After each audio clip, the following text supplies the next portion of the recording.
Welcome back to my YouTube channel Kautilya classes कोटी।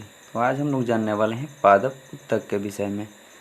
आखिर पौधे क्यों एक जगह से दूसरी जगह नहीं जा पाते हैं।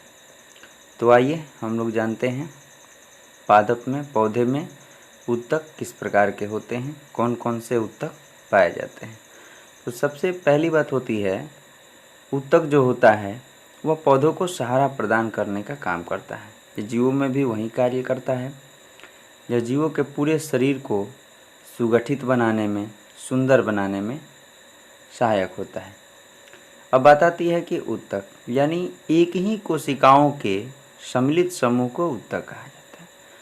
और पौधे में मृत कोशिकाएं ज़्यादा पाई जाती हैं, जीवित कोशिकाओं की संख्या कम होती है। तो कहने का मतलब है कि पादप उत्तक जो होते हैं उनमें मृत कोशिकाएं ज़्यादा पाई जाती है, जिसके कारण उनके बाहरी परत जो होते हैं वो कड़े हो जाते हैं। इसके साथ ही वे एक जगह से दूसरी जगह नहीं जा पाते।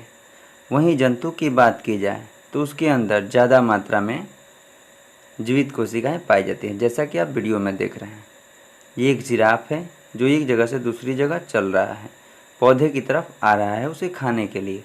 और ये पौधा बेचारा भाग भी नहीं पा रहा है, क्योंकि इसके अंदर सबसे ज़्यादा मृत कोशिकाएं उपलब्ध हैं। और ये जो जीव है जिराफ, इसके अंदर यानी कोई भी जीव, अब आप ऐसा नहीं समझ लीजिए कि जिराफ में ही केवल जीवित कोशिकाएं पाई जाती हैं। यानी जीवों में जो भी सजीव एक जगह से दूसरे जगह जाते हैं उनमें ज़्यादातर जीवित कोशिकाएं पाई जाती हैं। तो इस तरह से पौधे के ऊपरी भाग जो होता है उसी में जीवित कोशिकाओं की संख्या ज़्यादा होती है, जिसके कारण पौधे ऊंचाई की ओर चले जाते हैं। और जीवों में प्रत्येक भागों में जीवित कोशिकाएं पाई जाती हैं, जिसके कारण उनके प्रत्येक भागों का विकास होता है और प्रत्येक भाग गतिशील होता है, जिसके कारण वे एक जगह से दूसरे जगह चलते रहते हैं। तो ये आप समझ रहे हैं। आप हमारे चैनल के साथ नए हैं तो चैनल को सब्सक्राइब करें, और आपके घर में छोटे बड़े जितने भी बच्चे हैं उनके लिए बहुत ही शानदार वीडियो इस पे अपलोड किए जाते हैं, और आप हमारे चैनल के साथ जुड़कर अच्छे तरह से पढ़ सकते हैं। तो अभी हम लोग जानने वाले हैं पादप उत्तक के विषय में। पादप उत्तक जो होता है उसको हम लोग विभाजोतक, अस्थाई उत्तक, इन भागों में बांटते हैं। तो और भी हम लोग विस्तार से जानेंगे। तो ये आप देख रहे हैं कि ऐसे उत्तक जिनकी कोशिकाएं जीवन भर सक्रिय रूप से विभाजित होती रहती है, विभाजित उत्तक कहलाते हैं।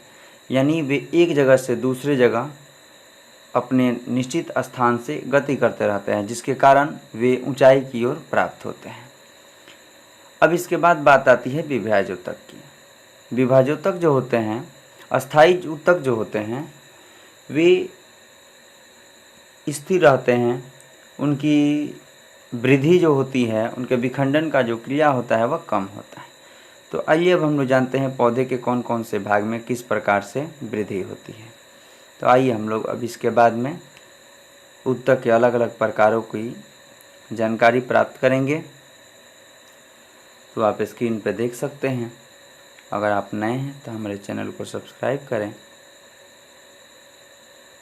तो आप लोग देख रहे हैं कि विभाजोतक जो है इसको अलग अलग भागों में बांटा गया है।